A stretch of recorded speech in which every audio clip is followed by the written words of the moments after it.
Bienvenidos a Prefacio, especial Crímenes. Hoy recibimos a Ricardo Ragendorfer, un escritor consagrado, que nos visita para hablar de su primera ficción, La maldición de Sal si puedes, un libro inspirado en el crimen de Nora Dalmazo, que pone de relieve la relación entre una élite pueblerina, el poder político y la iglesia. Un estudio de abogados contrata a un investigador privado para seguir el caso. El protagonista de este hecho, Hurtaín, pronto se dará cuenta que este asesinato esconde una trama mucho más compleja de lo que parece y que para llegar a su solución deberá poner en juego su propia vida.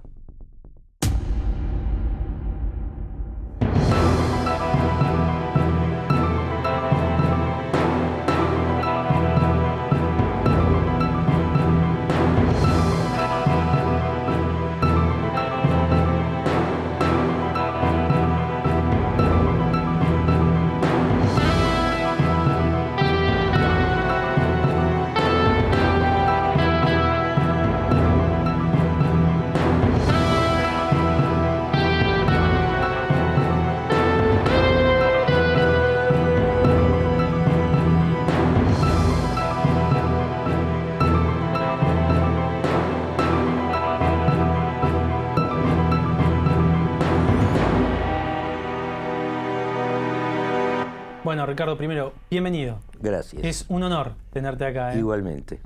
Vamos a hablar de lo que tengo entendido es tu primera ficción, ¿no? Exacto, es mi primera ficción. Contanos un poco el recorrido tuyo y cómo llegaste a este proyecto. Mirá, llegué a este proyecto de casualidad. Es más, fue una oferta que no pude rechazar. Yo en realidad estaba negociando con Editorial Ediciones B, una antología periodística. Incluso ya había firmado contrato y de pronto me llama Silvia Itkin, que en ese momento era una de las editoras de Ediciones B, y me ofreció escribir una novela, ¿no? Y me dieron un adelanto para ello. Una cosa rara por doble partida, porque por empezar, digamos, yo jamás me dediqué a la ficción, y por otra parte es muy raro que te den un adelanto para escribir una ficción. Entonces acepté con mucho beneplácito, ¿no? Y como suele decirse en estos casos, fue todo un desafío, ¿no? Porque, repito, si bien mis textos periodísticos y mis libros periodísticos tienen un fuerte tono narrativo, y hay una presencia de mecanismos y dispositivos literarios en mis textos periodísticos, no me interesaba demasiado escribir una ficción porque con todas las cosas que están pasando en este país, siempre pensé que escribir una ficción era una especie de desperdicio. Claro que si viviese, qué sé yo, en Islandia, que es un país donde no pasa absolutamente nada, me vería obligado a dedicarme a la ficción. Entonces, digamos, así nació este proyecto. ¿Y cómo fue? Me imagino, sí, hubo un cambio de método, ¿no? ¿Cómo afrontaste el libro que tenías que armar siendo la primera vez? Mirá, el asunto fue el siguiente. No es ningún secreto que esta novela está inspirado en el homicidio de Dalmazo, ¿no?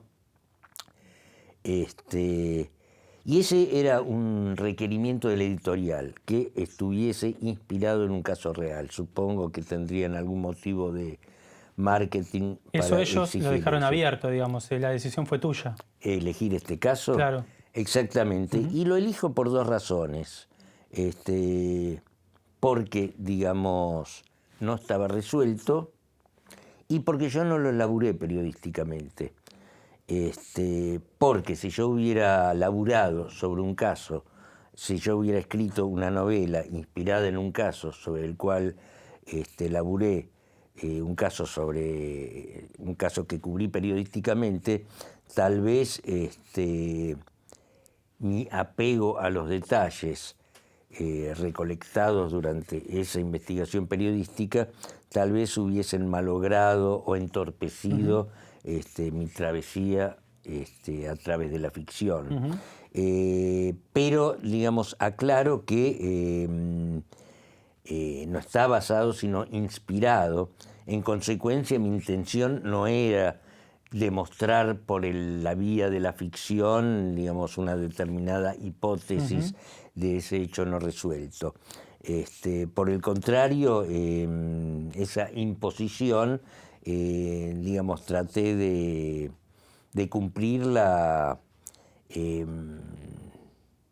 digamos, lo más formalmente posible, puesto que este libro en realidad habla de otra cosa, habla de otra cosa. Aunque yo no sabía, mientras la estaba escribiendo, de qué hablaba esta novela. Es decir, si bien me basé en personajes que son parecidos a los personajes de la vida real, si bien urdí un sitio que podría ser levemente similar a Río Tercero, Río Cuarto, no me acuerdo dónde ocurrió el caso, mi idea, mi propósito y mi anhelo era zafar lo más rápidamente posible de ese corset no ficcional para lanzarme a una ficción. ¿Y qué te atrajo de ese caso en particular? ¿Por qué elegiste ese y no otro? No porque me traía particularmente, es más, digamos, hasta me aburrió un poco el caso en sí. Digamos, lo seguía por una deformación profesional, digamos, pero digamos, no era un caso que me apasionaba. Tiene algunos elementos que son interesantes para crear una historia, ¿no? Pero el elemento más interesante es que no hay ninguna historia. O sea, digamos, la mina aparece muerta y eso es lo único que se sabe. En su momento, y eso sí, digamos, lo incorporo en el libro,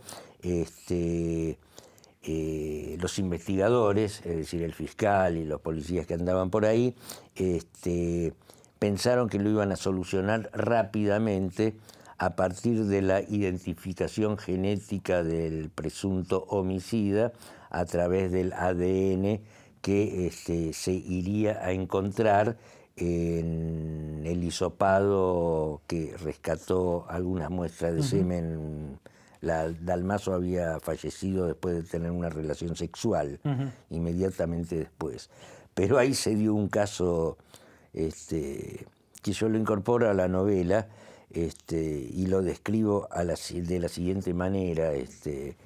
En esa prueba genética, en esa muestra, los espermatozoides se habían dado a la fuga, o sea, digamos, y a partir de ahí no hay ninguna historia. Entonces, digamos, existía el escenario ideal como para inventar una historia. O sea, vos me decís que, si te entendí bien, la identidad de lo que fue el caso Dalmaso llega hasta por ahí. Llega hasta por ahí, llega hasta la página 4. Mantengo los personajes, pero digamos, esos personajes no están basados en las acciones de los personajes de la vida real, sino están librados al azar, o sea, cobran vida propia. Y en esa vida propia transitan por un argumento absolutamente ficcional.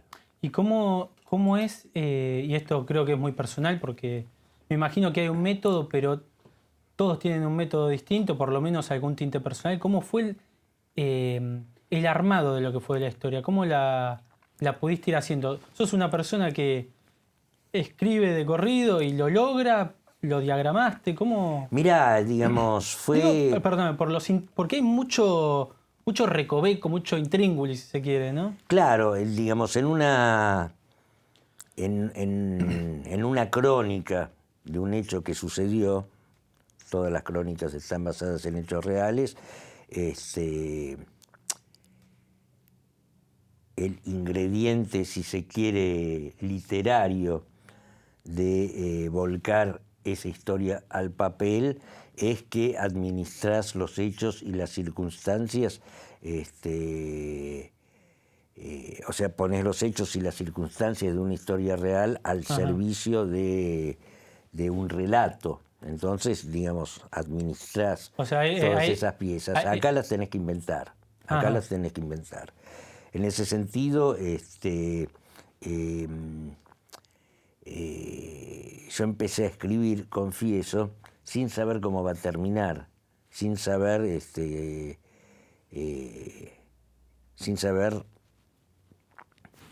en resumidas cuentas, quién carajo la había matado.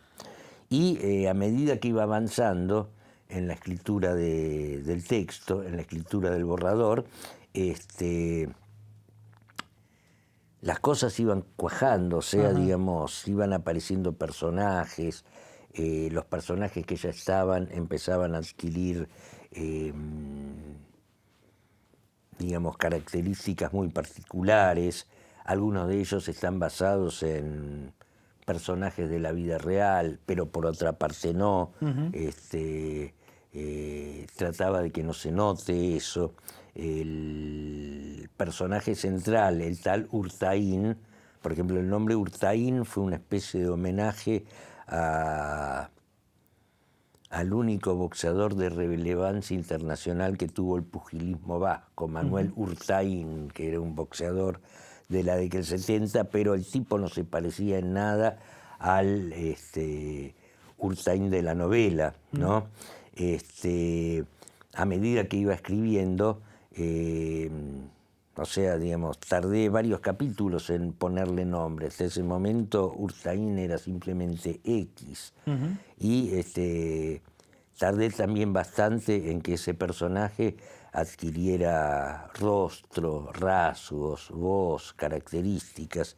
Y una vez que ese personaje tuvo todas esas cosas, me di cuenta que era muy parecido a un actor que falleció hace poco, apellidado Cedrón. Era un actor bastante famoso que creo que actúa en la película, entre otras, Abayay, ¿no? Entonces yo lo veía así. Hay desde luego microhistorias metidas dentro de esa historia, que son versiones deformadas de hechos que sucedieron realmente. En una mesa de la Concagua, un cafetín del barrio porteño de San Telmo, donde Demetrio Rápanos, quien allí todos llamaban el Griego, hablaba a viva voz de su última incursión deportiva, el torneo abierto de pádel en la ciudad uruguaya de Colonia. Acodado sobre la barra Urtaín, cuyo nombre de pila o apodo eran allí desconocidos, aguzó el oído. Ocurre que aquella competencia había quedado salpicada por un asunto que a él le interesaba de sobremanera. El evento se desarrolló entre el 5 y el 8 de octubre de 2006. Desde entonces habían transcurrido 12 días. Y en el anochecer de aquel viernes, el Griego abocaba los detalles ante 3 contertulios, no sin subrayar sus palabras con ademanes ampulosos. Es el torneo más importante de Sudamérica en la especialidad, opinó en ese momento con jactancia. Sus acompañantes se mostraron asombrados, y él estiró los labios. Era su manera de sonreír. Luego, acotó. Este año hubo 130 jugadores de Argentina, Uruguay y Paraguay. La mayoría, imaginaba Urtaín desde la barra, señores de mediana edad y abultada billetera, deseosos de huir un fin de semana de sus familias por solo $500. El Griego había alzado la voz al pronunciar la cifra. Una ganga, según su parecer, ya que aquella tarifa incluía pasajes aéreos o de buquebús y alojamiento en el exclusivo hotel Colony Park Plaza. Nada caro, evaluó el parroquiano que bebía vino a su derecha. El Griego sonrió otra vez en señal de suficiencia, pero de golpe su rostro adquirió una expresión afligida al murmurar.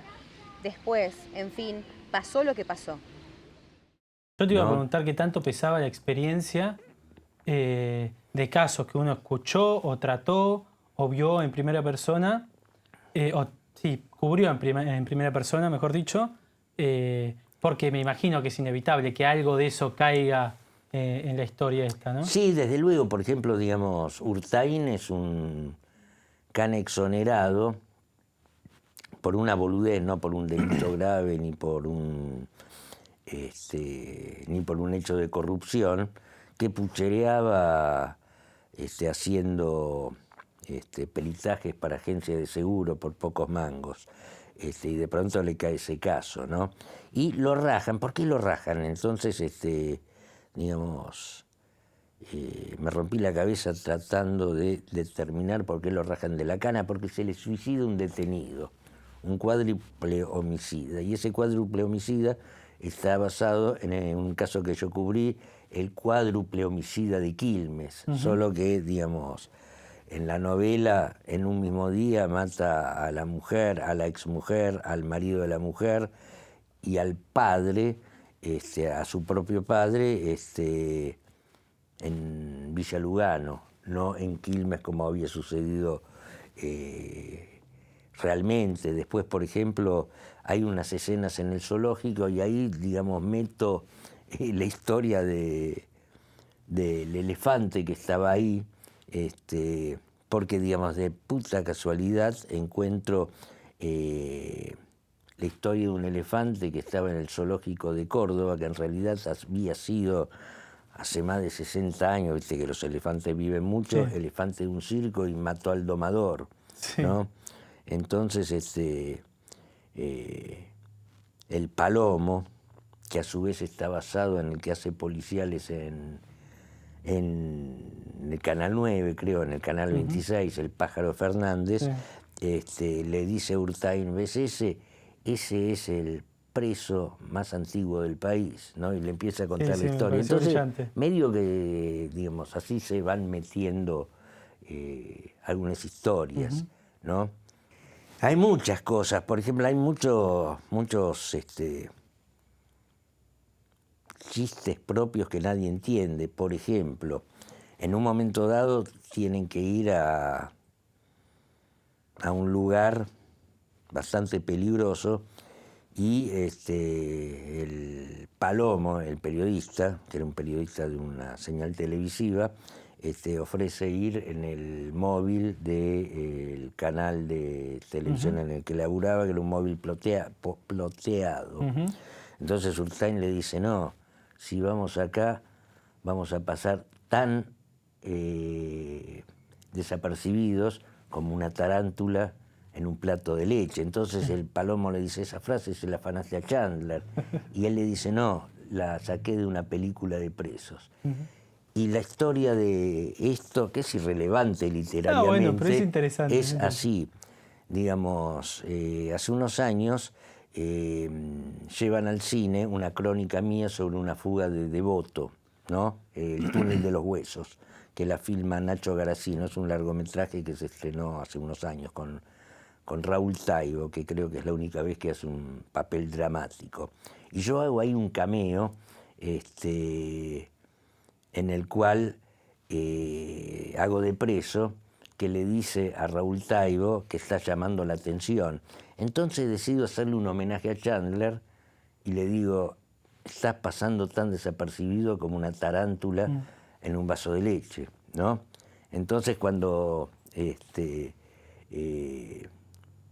en la novela el Palomo le dice esa frase, ¿se la afanaste a Chandler? No, la vi en una película de presos. Bueno, este policía exonerado, Urtain, es contratado para seguir, es una especie de tercerización de la investigación.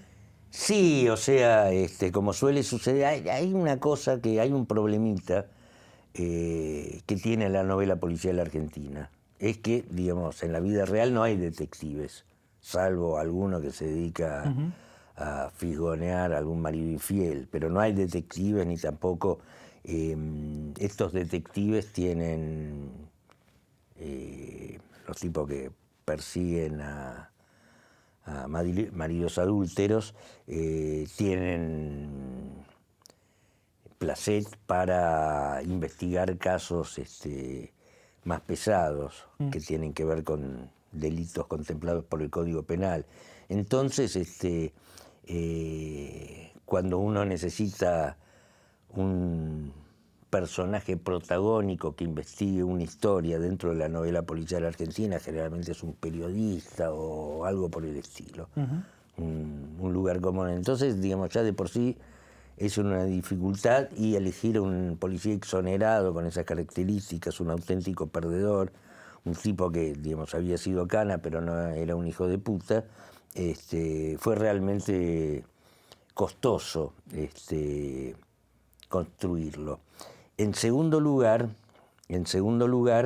el tipo es contratado no, digamos, eso se ve con el desarrollo, no para que investigue, sino, digamos, es contratado por su condición de 4 de copas. O sea, es contratado para que no investigue y para que encubra algo, ¿no? No vamos a espolear la novela, Por supuesto. pero, digamos, su irrupción en este caso tiene ese motivo, ¿no? Ahí se ven varios elementos que son interesantes al momento de plantear una historia, si se quiere, porque ya bueno, en el caso de la propia condición de Nora Dalmazo, que tenía muchos de esos elementos que vos tomás, que es la vida en un barrio cerrado primero, las infidelidades, una muerte no del todo explicada, digamos.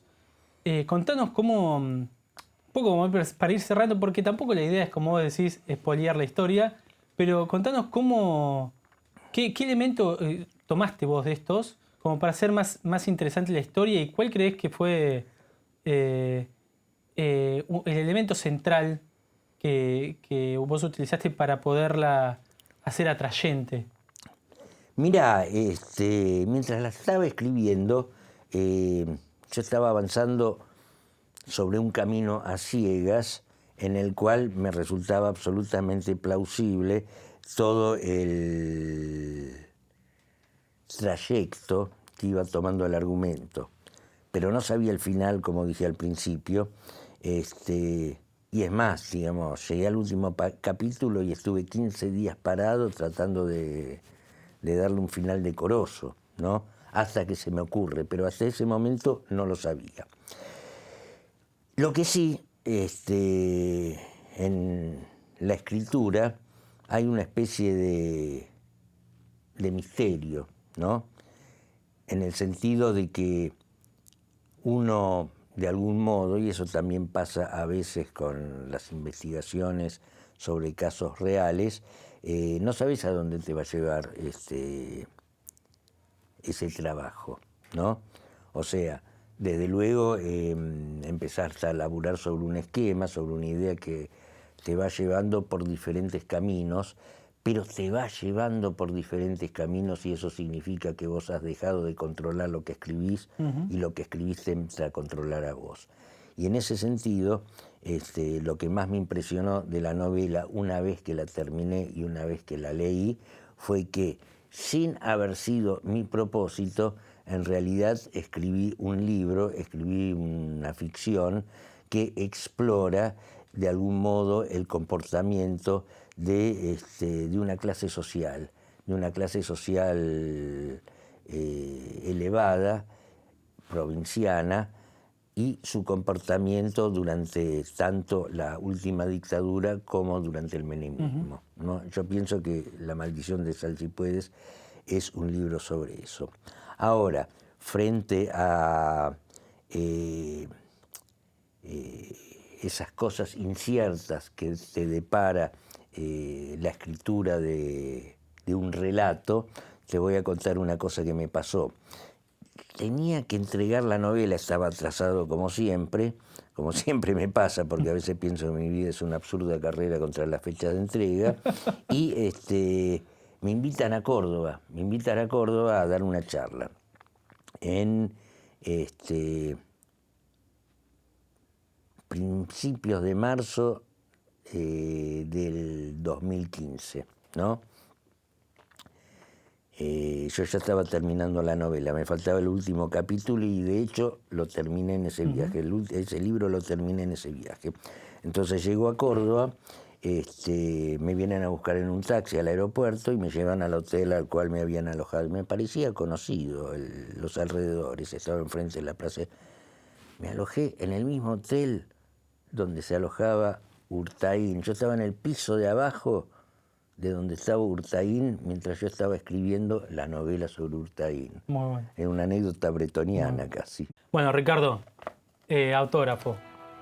Obligado.